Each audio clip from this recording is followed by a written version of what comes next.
Buenas noches, nosotros les presentaremos el tema representación de conjuntos. El equipo está conformado por Mariatna, Jeffrey, María Fernanda, César y su servidora Saraí.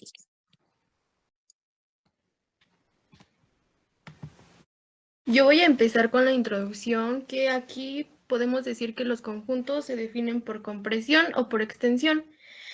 Un conjunto es discreto cuando sus elementos están separados. Esto se puede representar mediante un diagrama de Venn. ¿Qué es un diagrama de Venn? Un diagrama de Venn son sistemas de clasificación en donde los elementos no son iguales en cuanto a las categorías a las que pertenece. Es decir, que los elementos pueden pertenecer a varias categorías al mismo tiempo. Estos diagramas son representaciones gráficas que permiten mostrar la agrupación de cosas en forma de conjuntos y sus relaciones. Como principales funciones tenemos que identificar los diferentes conjuntos de elementos que existen en el universo, vinculan a qué conjunto pertenece cada uno de los elementos, así como conocer qué elementos pertenecen a dos o más conjuntos al mismo tiempo. Bueno, yo les voy a presentar las características. Como primer punto tenemos que el universo es representado en forma de un rectángulo y todos los elementos gráficos del diagrama deberán encontrarse dentro de él. Como segundo punto, los elementos también se representan en cualquier parte del universo. Si están dentro de un conjunto, quiere decir que forman parte de él. Y por obvia lógica, si están fuera, quiere decir que no forman parte de él. Y como último punto, en el caso de que sea posible que algún elemento forme parte de dos o más conjuntos, estos deben tener intersección, formando una zona en donde el elemento esté en un conjunto y al mismo tiempo en el otro. En operaciones de conjuntos. Las operaciones con conjuntos, también conocidas como álgebra de conjuntos, nos permite realizar operaciones sobre los conjuntos para obtener otro conjunto. De las operaciones con conjuntos veremos las siguientes: la unión, la intersección, la diferencia simétrica y el complemento. Las operaciones con conjuntos son esenciales para organizar y analizar información.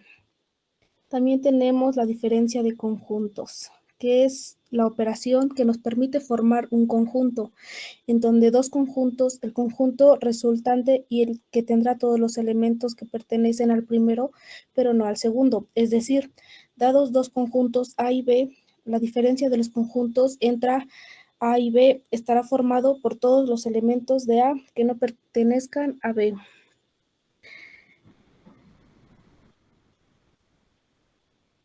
Conceptos.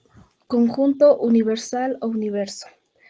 Es el conjunto de todos los elementos que se consideran para un problema o situación particular. El conjunto universal actúa como el marco de referencia para todos los elementos en un contexto dado. La intersección. La operación de intersección de conjuntos toma solo los elementos que están en ambos conjuntos. La intersección contiene los elementos que los dos conjuntos tienen en común. Nos permite identificar los elementos que comparten dos o más conjuntos. La unión son todos los elementos de los conjuntos. Esto nos permite combinar todos los elementos de dos o más conjuntos, asegurando que no se repitan. La diferencia simétrica. La diferencia simétrica de dos conjuntos es el conjunto cuyos elementos son aquellos que pertenecen a alguno de los conjuntos iniciales, sin pertenecer a ambos a la vez. Continuamos con los conjuntos disyuntos, que esto quiere decir que será dos conjuntos disyuntos si no tienen ningún elemento en común, es decir, que su intersección está vacía. Propiedad distributiva. Muestran dos formas de encontrar resultados para ciertos problemas que mezclan las operaciones de conjuntos, de unión e intersección. Propiedad conmutativa. La propiedad conmutativa para la unión y la intersección nos dice que el orden de los conjuntos en los que realizamos las operaciones no va a cambiar nuestro resultado. Y por último tenemos conjunto. Un conjunto es cualquier colección de objetos que pueda tratarse como una entidad. A cada objeto de la colección lo llamaremos elemento o miembro del conjunto. Y continuamos con nuestra segunda lengua, que escogimos el idioma inglés.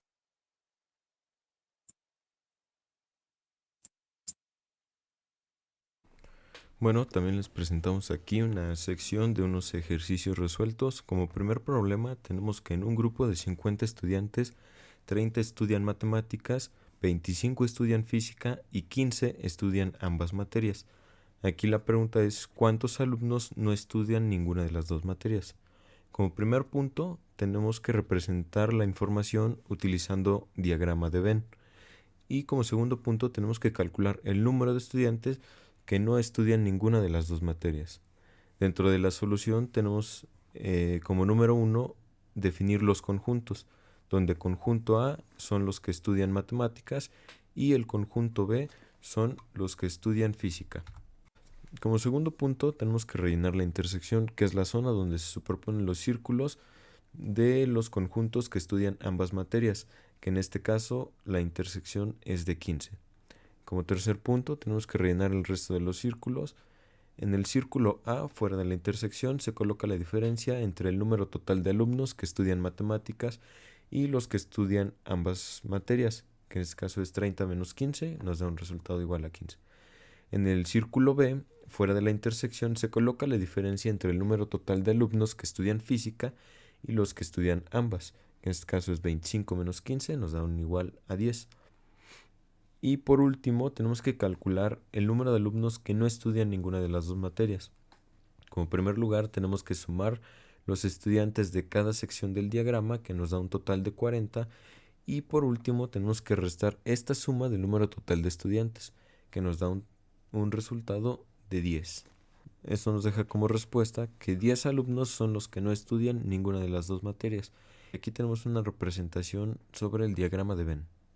Como problema 2 tenemos que los siguientes conjuntos, que es el A, ahí tenemos 1, 2, 3, 4 y 5. En conjunto B tenemos 3, 4, 5, 6 y 7. Y por último en conjunto C tenemos el 5, 6, 7, 8 y 9. Que aquí estamos representando tres conjuntos y tenemos que hallar la intersección y la unión de estos. Como primer punto, empezamos a dibujar el diagrama, perdón. Y los elementos que están en la intersección es el 5, ya que este 5 se repite en los tres conjuntos y luego tenemos que la intersección entre A y B, pero no están en C, son el 3 y el 4. Como vemos, estos dos números son los que se repiten en los dos conjuntos. Y los elementos que están en la intersección de B y C, pero no en A, son el 6 y el 7. Y por último, los elementos que están entre intersección de A y C, pero no en B, no hay ninguno, porque como vemos no se repite ninguno de los números. Y elementos que solamente se encuentran en el conjunto A son el 1 y el 2, y en el conjunto C son el 8 y el 9.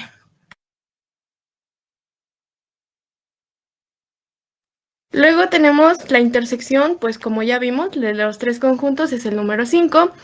Y aquí la unión hallada fue de los números el 1, 2, 3, 4, 5, 6, 7 y 8. Y aquí en la imagen tenemos la representación del diagrama de Venn, que la explicación de pues se las acabo de dar hace un momento.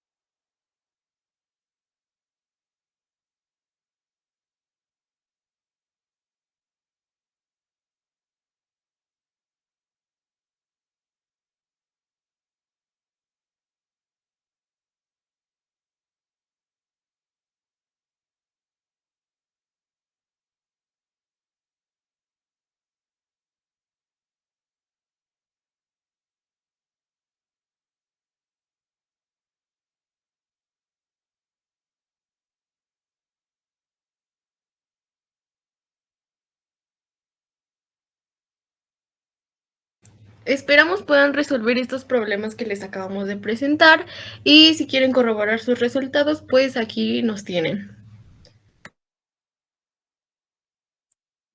Para finalizar, como conclusión, podemos decir que la representación de conjuntos son herramientas fundamentales para visualizar la relación que hay entre estos. Así como los diagramas de Venn, lo podemos ver gráficamente la intersección, la unión y la diferencia entre dichos conjuntos, facilitándonos la comprensión de estos conceptos, al igual que la relación entre sus subconjuntos. Y bueno, como punto personal, tenemos que la representación de conjuntos nos sirve para organizar información, realizar operaciones y resolver problemas de una manera más rápida y sencilla. Como siguiente punto, podemos decir que estas representaciones lo vemos en nuestro día a día, están más presentes de lo que lo llegamos a notar, lo podemos ver en el momento en el que clasificamos objetos, personas o eventos o incluso deportes. Desde mi perspectiva, la presentación de conjuntos es crucial en matemáticas y otras disciplinas. Nos permite organizar información y entender relaciones entre elementos de manera clara y efectiva. Y bueno, para terminar, les mostraremos un cuadro sinóptico, al igual que nuestras evidencias de trabajo en equipo, y les agradecemos mucho su atención.